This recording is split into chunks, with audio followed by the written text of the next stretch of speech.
Halo, nama saya Amonis Moko dari kelas 12 Kimia. Hari ini kita membahas tentang bahaya aplikasi iptek nuklir dalam kehidupan. Sebelum kita lebih lanjut, mari kita mereview sedikit apa itu nuklir. Kata nuklir berarti bagian dari atau yang berhubungan dengan nukleus atom atau disebut juga inti atom. Nah, dalam fisika nuklir, sebuah reaksi nuklir adalah sebuah proses di mana dua nuklei atau partikel nuklir bertubuhkan untuk memproduksi hasil yang berbeda dari produk awal. Nah, reaksi nuklir ini dibagi dua, yakni reaksi fusi dan fisi.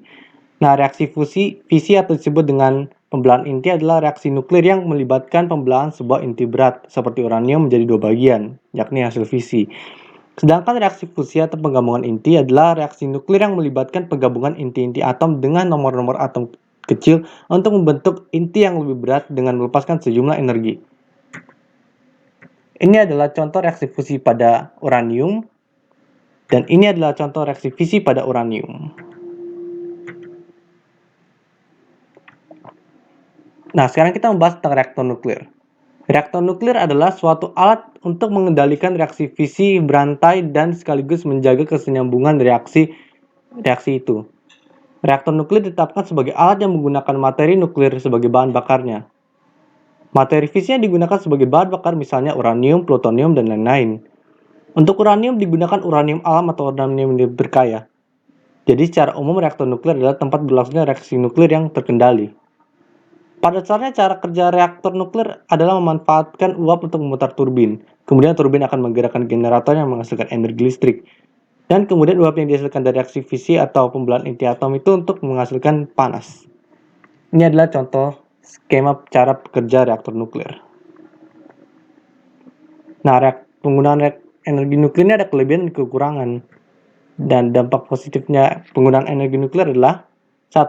Memiliki polusi yang lebih rendah. 2. Biaya operasional yang lebih rendah. 3. Bahan bakar lebih tahan lama. 4. Energi yang dihasilkan dari energi nuklir itu lebih besar daripada bahan bakar fosil dan tenaga uap. Nah, dampak negatif dari energi nuklir adalah 1. Biaya pembangunan yang tinggi. 2. Jumlah bahan bakar yang terbatas. 3. Radiasi nuklir yang dapat menyebabkan kerusakan lingkungan. Dan 4. Yang paling parah, radiasi nuklir juga menyebabkan penyakit berbahaya seperti kanker tiroid. Nah, sekarang kita lanjut ke bagian yang menunjukkan bencana-bencana nuklir yang terjadi pada dalam sejarah. Yang pertama adalah kecelakaan nuklir di Chernobyl, di Ukraina. Kecelakaan nuklir ini adalah kecelakaan yang terbuk dalam sejarah. Pada tanggal 26 April tahun 1986, reaktor nuklir nomor 4 di pembangkit listrik tenaga nuklir Chernobyl yang terletak di Uni Soviet di dekat Pripyat di Ukraina meledak.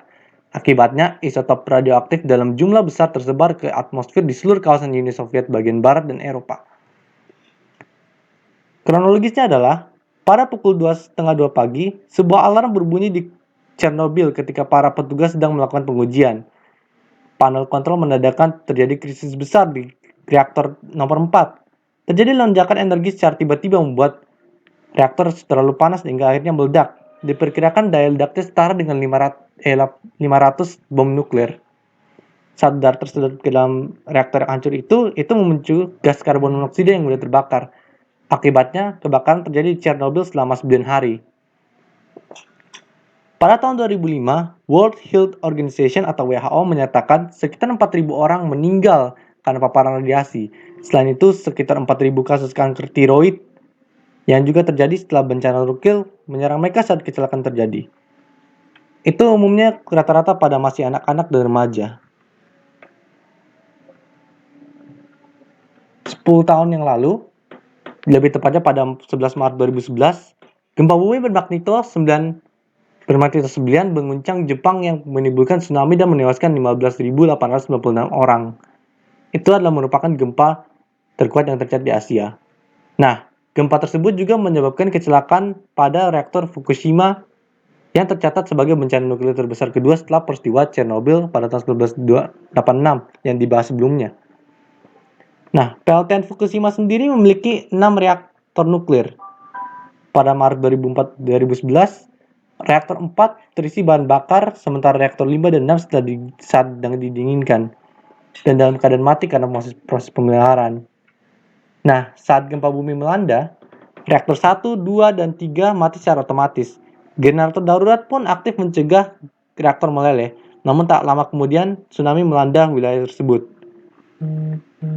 Gelombang raksasa menghantam dinding pembatas, membanjiri dan mematikan generator darurat di PLTN Fukushima. Selama beberapa hari berikutnya, reaksi antara air dan bahan bakar menyebabkan pembentukan gas hidrogen yang memicu akhirnya ledakan. Atap reaktor 1, 3, dan 4 meledak, melukai 16 orang.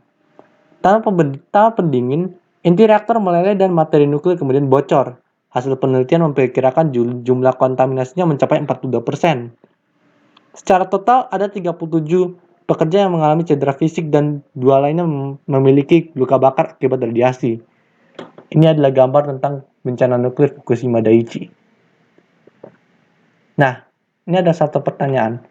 Apa pendapatmu terhadap rencana Indonesia yang membangun PLTN? Menurut saya, Indonesia belum siap membangun dan menangani PLTN karena kurangnya tenaga kerja yang ahli. Selain itu, banyak potensi sumber energi terbarukan dapat menjadi alternatif yang lebih baik sebagai sumber pembangkit listrik. Contohnya pembangkit listrik tenaga angin yang berada di Sulawesi, atau pembangkit tenaga arus laut di Korea dan Jepang, maupun pembangkit listrik pasang surut ombak seperti yang diterapkan di Prancis dan sebagainya. Sekian dari presentasi ini, saya ucapkan terima kasih.